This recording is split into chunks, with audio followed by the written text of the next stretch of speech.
Welcome to using the SC Ready ELA and EOCEP for English 2 Assessment Specifications for Teachers. Today we will explore the recently posted Assessment Specifications for Teachers documents that are found on our Assessment Quick Links webpage. Before we begin, I would like to take a moment to explain how these documents were created. After the 2024 ELA standards were approved, the ELA Assessment Development Team assembled a committee of ELA teachers and content experts to unwrap the 2024 standards for summative assessment. This committee worked by grade bands to determine which standards can be assessed by SC Ready and the EOCEP for English 2, and which standards can only be assessed at the classroom level. The committee also worked to set boundaries on what state summative tests can assess within the grade level indicators. Their work, along with other teacher committees, provided the insight for these documents.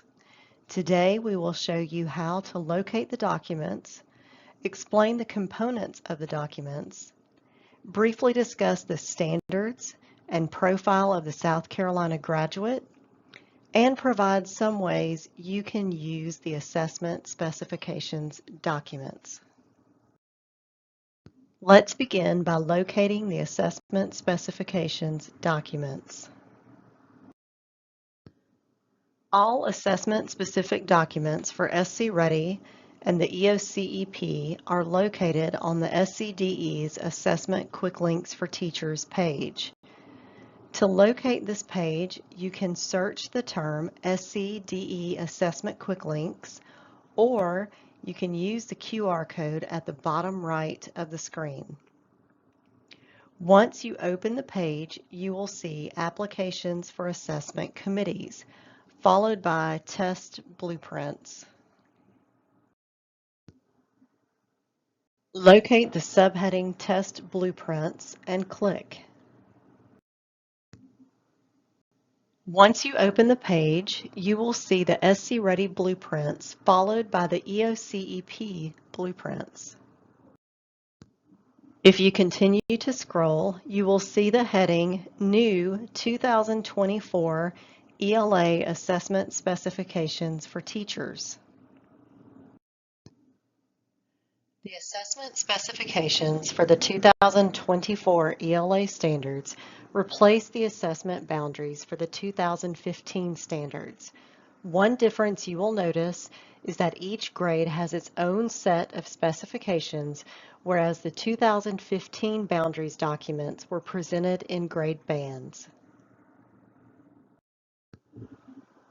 You will also notice two versions of each document, the text-only document and the color-coded for print document.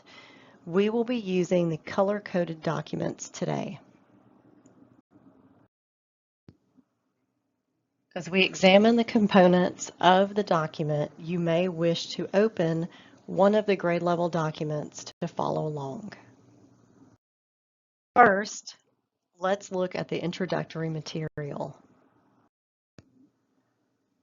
After the introduction, you will notice the indicator crosswalk and the overarching expectations.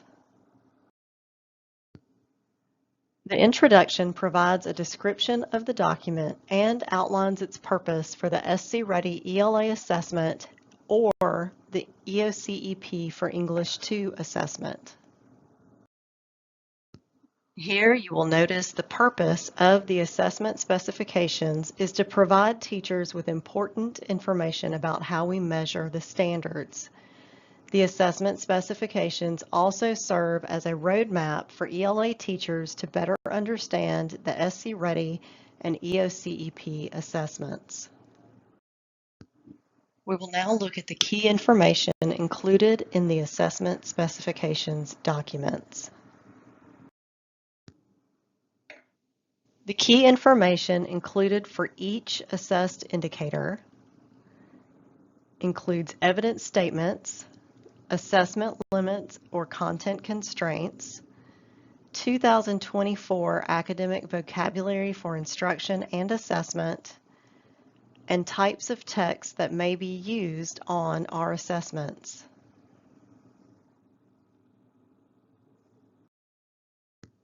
Each assessed indicator begins with a crosswalk of the 2015 indicator or indicators to the 2024 indicator, if there is one.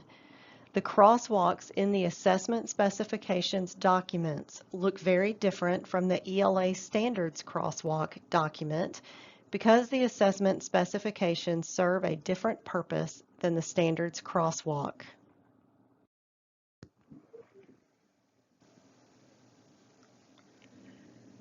The assessment specifications indicator crosswalks are color-coded for assessment use.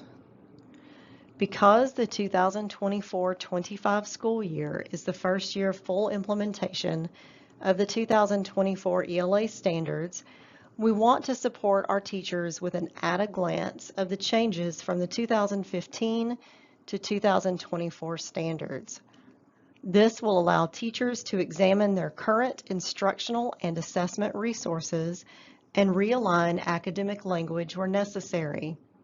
This section of the document will be removed after the 2024-25 school year. If you look in the left column of the crosswalk, you will notice the 7th grade indicator for C 3.1, which is narrative writing. You will also notice some of the terms are bolded, some are in red, and some are in blue. We will discuss that in a moment. For presentation purposes, we are only displaying a portion of the indicator on the slide. In the right column, you will see a partial 2015 indicator that best aligns with the 2024 indicator. In some cases, there will be more than one 2015 indicator in this column. The assessment specifications documents show the full 2015 indicator or indicators. For presentation purposes, we are only showing W3.1F. You will notice there is a strike through for this entire sub-indicator. This is because this section of the 2015 W3.1 indicator does not align to the 2024 7 C3.1 indicator.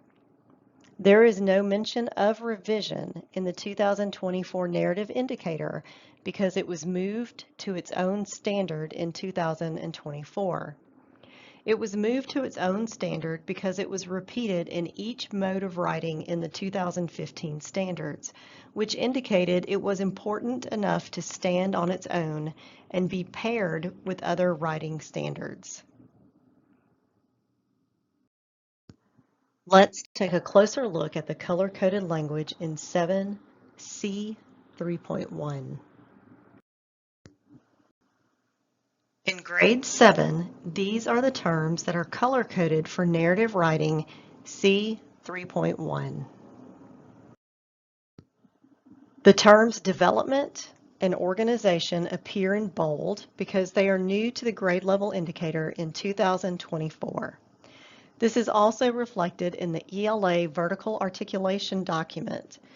The use of bold tells teachers that in the 2024 ELA standards, students are first introduced to the concepts of development and organization in narrative writing in 7th grade. However, because these terms are not in blue, they have been used in earlier grades of the 2015 standards. This also means that students who are in 7th grade in the 2024-25 school year should be familiar with these terms because they were taught previously in the 2015 ELA standards. However, in a few years from now, you will have 7th grade students who have not been taught these terms in relation to narrative writing. The terms style and purpose appear in red. This means they are new to both 7th grade teachers and 7th grade students. Students have not seen these terms with narrative writing in the 2015 standards, and 7th grade teachers did not have them as part of their narrative writing vocabulary with the 2015 standards. We opted to use red to highlight these terms so teachers can quickly see which academic language they need to incorporate into classroom instruction. The terms task and audience appear in blue. This means the language is new for the student and was not present in the 2015 standards before 7th grade. This language is not new for the 7th grade teacher. These terms appeared in the 2015 7th grade indicators. What is the role of the overarching expectations for state summative assessment? While the overarching expectations are not directly assessed on SC Ready and the end-of-course exam, the skills required by the overarching expectations are an important part of many of the 2024 grade level indicators. In other words, the skill is so important to ELA instruction that it is embedded in everything ELA. Let's take a closer look at RL 5.1 and RI 5.1.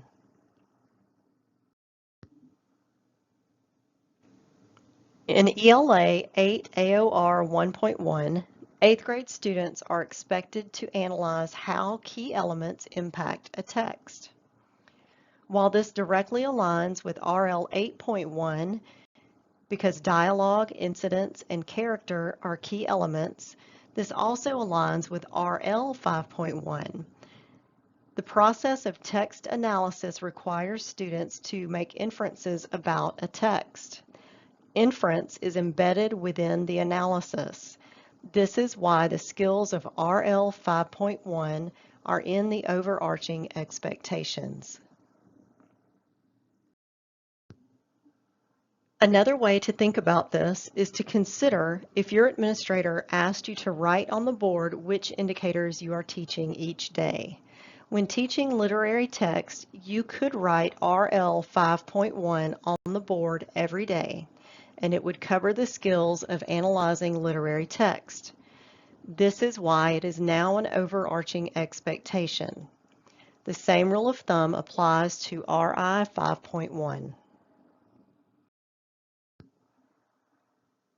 Let's continue to examine the layout of the document before we dive into the content. The overarching standard is the K-12 goal for students. Each year, a grade level adds a piece to that overarching standard until all the pieces are there. You can visualize this as steps. Each grade level indicator is a step, and the top step is the overarching standard. You cannot get to the top step without taking all the lower steps. The indicators communicate the expectations for each grade level. In other words, where a student should be at the end of a school year so they can successfully take the next step. SC Ready and the EOCEP for English 2 assess at the indicator level because this is the expectation for each individual grade. This is also why it is important for teachers to pay close attention to their grade level indicators. We don't want students to skip a step and miss important skills or essential vocabulary. That would put the student at a disadvantage in later grade levels. It is also important, especially in the first few years of instructing the 2024 ELA standards, that teachers look back at the previous grade's indicators to determine any gaps between the 2015 grade level indicators and the 2024 grade level indicators. It is the responsibility of the teachers to fill in the gaps. The crosswalk in this document can aid teachers in making those determinations. Now we will look at each element of the indicator page layout. Let's begin with the overarching standard. Remember, this is the K-12 goal, not each individual grade's goal. The overarching standard will be the same for every grade level K through 12. The indicators are what will change from year to year. Next is the crosswalk. We've already discussed the layout of the crosswalk and the color coding. What you can see here that you didn't see in the previous crosswalk example is how an indicator, RL 8.1, partially aligns to the 2024 ELA 5th grade AOR 1.1 indicator. Next, let's look at text types. The text types listed are the types of text that may be used on SC Ready and the EOCEP for English 2. Classroom instruction may choose to go beyond what is listed. Summative assessment is limited to what is listed. For grades 6 through English 4, there is a list of additional text types in the grade level entrance statements in the ELA standards document. What you don't see for 5th grade AOR 1.1 that you will see in the other standards and grade levels is the mention of paired texts. This signals to teachers which indicators may be assessed through the use of two texts on the assessment. We encourage teachers to use paired texts as part of instruction. Teachers can quickly flip through their grade level's text types to determine if paired texts can be used. This is less likely in the lower grades than in the upper grades. Be sure to check the assessment specifications document for your grade. If your grade allows for paired texts, test day should not be the first time a student encounters them. Next is academic vocabulary for instruction and assessment. The academic vocabulary presented on this slide is for 5th grade AOR 1.1. Notice the vocabulary includes the terms analyze, setting, characters, impact, and plot development. These terms should be used as part of instruction and on classroom assignments and tests. Because our summative assessments are tied to the language of the 2024 ELA standards, it is imperative that teachers also use this same language as part of classroom instruction and assessment. For example, if the 2024 ELA standards use the term central idea with informational text and a teacher chooses to use main idea, students could miss questions on SC Ready or the end of course exam that are related to central idea. The students wouldn't miss these because they don't have the necessary skills or knowledge, but because they've been using academic language that is not on our ELA standards. Additionally, this can impact students when they move into higher grade levels. If a student's 5th grade teacher uses main idea as part of instruction and the same student's 6th grade teacher uses central idea, the 6th grade teacher may have to reteach academic vocabulary before moving into the skills of the 6th grade indicator. SC Ready and the end of course exam for English 2 must use the language of the 2024 ELA standards on assessment because this is the language that is common to all ELA teachers in South Carolina. Not every district or school uses the same textbooks or curriculum materials, but every district uses the 2024 ELA standards. Thus, this academic vocabulary is common to all South Carolina ELA teachers and to the developers of the summative assessments. We encourage teachers to not make this list a vocabulary test for students. SC Ready, even in the 3rd grade, will not ask students the definition of a term. The emphasis is placed on the skill, in using the term at various grade levels. Next, we will look at evidence statements. For each assessed indicator, you will notice an evidence statement. This statement is very useful to teachers because it breaks apart each indicator into assessable sizes and defines the end-of-year expectations for each part of the indicator. Because of our summative assessment format, we cannot assess a full indicator with one selected response item. So we must focus on individual pieces of the indicator. For example, with Grade 5 AOR 1.1, we may ask how the setting of a story impacts the plot development. Or we may ask how a character impacts the plot development. We will not ask how character, setting, and conflict all impact plot development. This may look different from classroom assessment because in classroom, teachers can assess in a multitude of ways that can address all the skills in an indicator.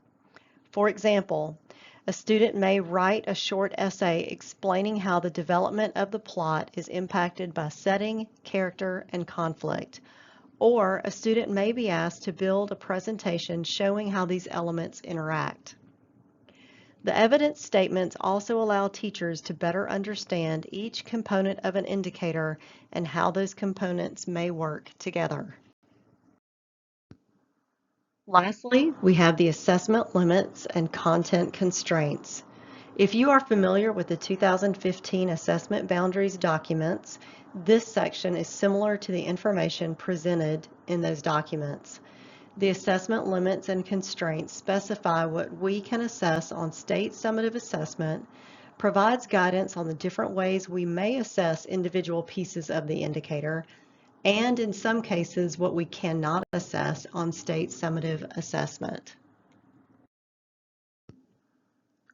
Our first example shows that for a student to be successful with the 5th grade AOR 1.1 indicator, he or she must first have an understanding of these specific elements: setting, characters' traits, actions, motivations, and feelings, character development, conflict, and plot development. This allows teachers to formatively assess students' knowledge of these basic elements to determine where students may need additional support before moving into the expectations of the grade level indicator. For example, to understand character development in a text, the student must understand how each of the listed components work together throughout the plot of a story. Another feature of the assessment limits is they provide specific vocabulary that has been named in previous grade level indicators. This provides teachers at higher grade levels with specific vocabulary from lower grade levels, which can be used formatively to determine each student's understanding. The example you see here is from English 2. So while idiom is not named in the English 2 AOR 1.2 indicator, students have received instruction on idioms in previous years. Because the language is specifically named in the standards document, the end of course exam for English 2 can use the term idiom in an assessment item. This also applies to SC Ready. As a reminder, this list is not meant to confine classroom instruction. This list serves as a base level expectation. Classroom instruction is encouraged to go beyond this list. Summative assessment, however, cannot. With the exception of the TDW item, assessing writing on state summative tests looks different than it does in the classroom. State assessments use selected response items to assess writing. As mentioned previously, selected response items cannot address all parts of an indicator, only one part of an indicator. Therefore, state assessments may present scenarios in writing items. One example could be, a student is writing an informative paper about different types of household cleaners. What is the best way to introduce the topic? A student would then select the answer option that provides the best way to introduce the topic. Another way state assessment may present writing items is by providing a short passage with errors. The test items would then ask students to make corrections. Teachers in grades 6 through 8 and English 2 may want to look at the 2019 sample English 2 items on our Assessment Quick Links page for an example. Notice that the assessment limits also provide information about the TDW item when appropriate. As noted here, the TDW item for C2.1 addresses all aspects of the grade level indicator. Teachers are also provided with any specific language that may be used, for example, controlling idea. For more information about how controlling idea is used in the TDW rubrics, please watch the first TDW recorded webinar available on our Assessment Quick Links page. Additionally, the assessment limits provide information to teachers about what we cannot assess on summative assessments. This does not mean that this portion of the indicator should not be taught or assessed in the classroom. It only means that we will not address certain parts of indicators on our assessments. For example, while we will ask about an author's reasoning and how he or she uses reasoning to support his or her claim, we will not ask students to determine the type of reasoning. Because academic standards are written for instruction and not for assessment, there are certain standards we cannot assess on our state summative tests. One example is ELA C.9, which applies to student collaboration through listening and speaking. Although we cannot assess this indicator on our assessments, it should still be addressed in the classroom. We will revisit C.9 when we examine the profile of the South Carolina graduate. Assessing standards. Standards are written for instruction. This means that summative assessment does not have the means to assess all the ELA standards as mentioned earlier. This does not de-emphasize the importance of these standards. It only emphasizes that these standards are for classroom instruction and assessment. Here are some of the standards we are unable to assess on our state summative assessments. Notice, however, that these are important classroom standards because they allow students to collaborate, learn how to communicate, share knowledge, and learn from one another. Now let's look at the profile of the South Carolina graduate. Notice the world-class skills listed on the right side of the document. How are the world-class skills presented in our ELA standards? Notice the list on the left and ELA E2C 8.1 on the right. In blue, you see skills that overlap. So while these are not skills our state tests can assess, these are important life skills for our students. Let's look at a 6th grade sample. Again, notice the overlap of skills. Let's look at an elementary example. Even in 3rd grade, the skills present in the profile of a South Carolina graduate are present in the ELA standards. Consider why it is important that we provide students with guidance in taking turns to speak to one another, listen to one another, and ask clarifying questions of one another.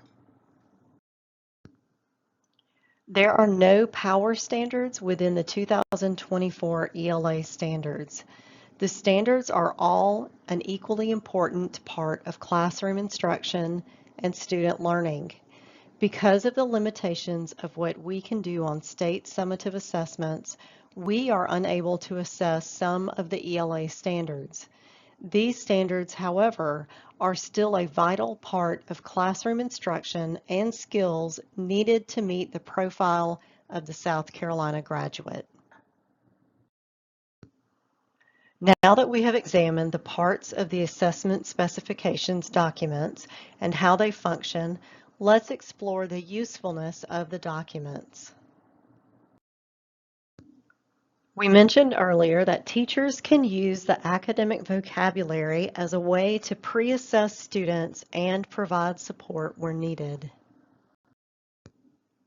As part of classroom instruction and questioning, it is important that when asking students about a text, we use the language of our grade level indicators. It is equally important that we ask questions that align with the cognitive demand of each grade level indicator. On the left side, you will see language from the assessment specifications for ELA 6 AOR 5.3. The goal of this indicator is not for students to be able to define the term ethos, but to understand how an author may use ethos to establish credibility. On the right side, you see two possible ways to target this specific skill. The first question does not use the term ethos, but provides the definition of ethos in the question. The focus is on the student being able to determine how the author establishes his credibility, not on defining the term. The second question is focused on how the author uses data to establish credibility.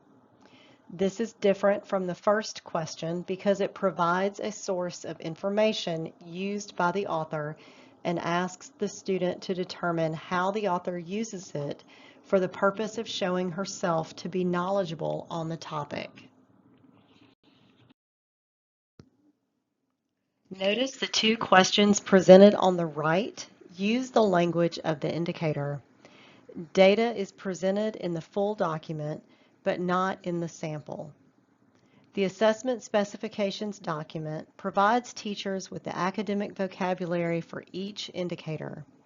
Using this vocabulary as part of daily instruction and classroom assessment creates a link between the standards, instruction, and assessment.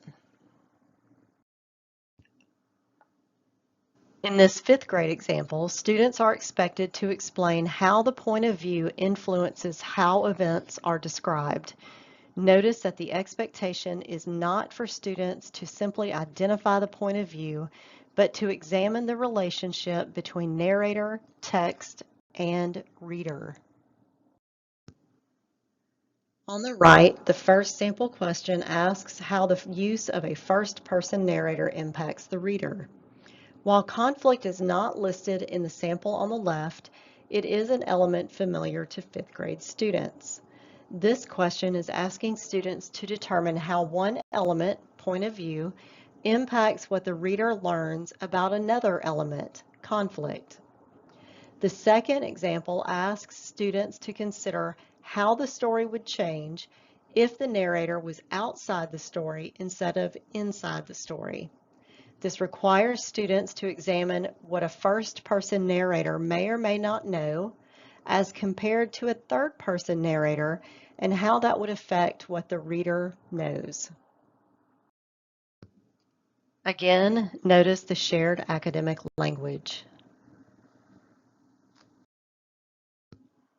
Let's look at a high school example. We know that teaching writing is a process. However, what if we as teachers want to break apart the process to formatively assess students and determine if they understand each of the components individually before putting them all together in a written product? This excerpt from ELA E2C 1.1 provides the teacher with the option of presenting students with a scenario or sample of student writing and then assessing whether a student is able to evaluate examples of supporting evidence and determine which one is best used to support a claim. The teacher will have to provide the claim in this scenario. On the right side is a scenario. The scenario provides the type of writing and provides a claim. Again, this is not recommended for teaching the process of writing, but this is a way to quickly and easily assess students' understanding of a component of argumentative writing before putting together these elements in a written piece. This information will allow the teacher to provide additional instruction on this element before asking the student to incorporate it into a written product.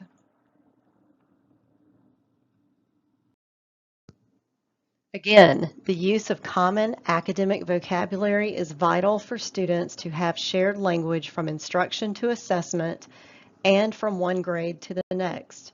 If a teacher were to use an off-the-shelf curriculum that uses the term point instead of claim, that could create confusion for the student from instruction to assessment and from English 2 to English 3. If the English 2 teacher uses point instead of claim, and the English 1 teacher used claim, that could confuse the student, and it could affect a teacher's evaluation of the student in pre-assessment. If the teacher used a question like this one for pre-assessment, but used point instead of claim, the student may get this wrong simply because he doesn't understand the language the teacher is using, not because he doesn't understand how to determine the best supporting evidence.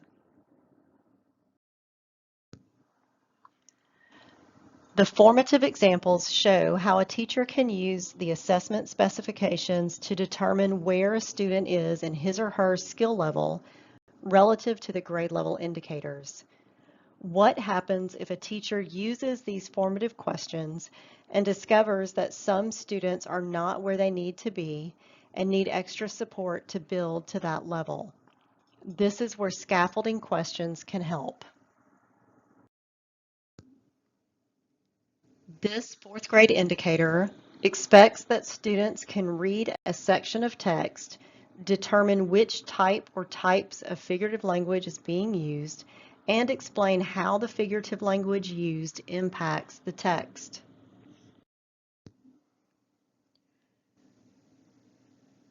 If the teacher asks a grade level question such as the one seen here, what base level knowledge must a student have to answer this question? The assessment specifications document lists all the types of figurative language that a student will have learned prior to fourth grade.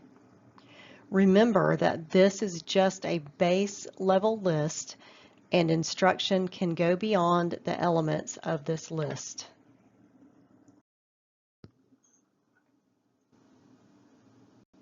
Before a student can be successful with this question, he or she must have a working knowledge of different types of figurative language. The basic list is common to all students in South Carolina. Next, the student must be able to go beyond defining the term. He or she must be able to identify its use in text. Third, the student must be able to determine how or why an author is using the figurative language. Next, the student must be able to determine what impact the use of figurative language has on the meaning of the text. And lastly, the student must be able to explain the impact.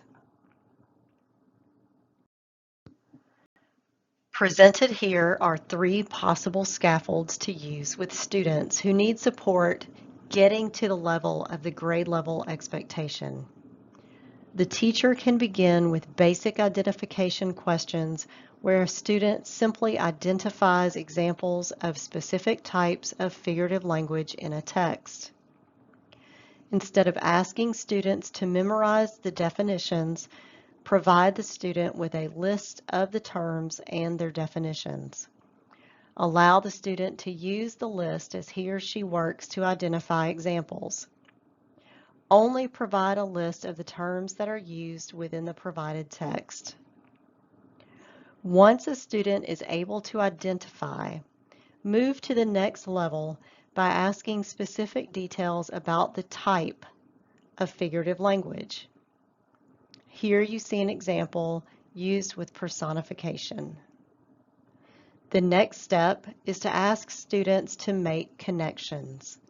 Why does the author use this type of figurative language? What does this tell the reader?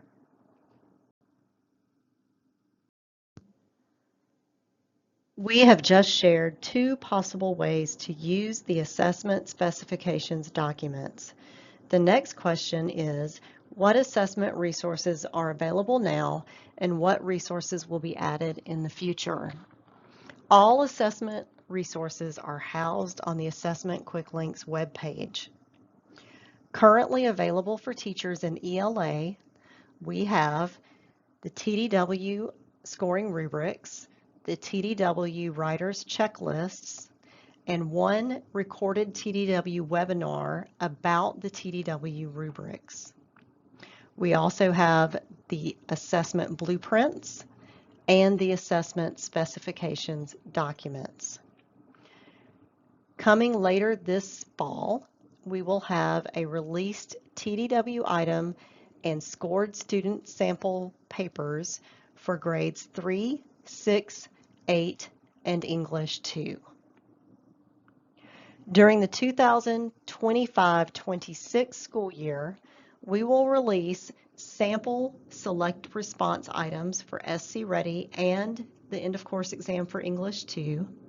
We will also release additional TDW items with scored student responses, and those will be released for grades 4, 5, 7, and English 2.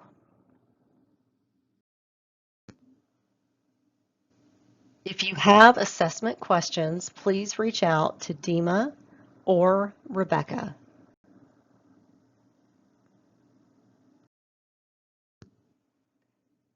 Thank you for joining us today.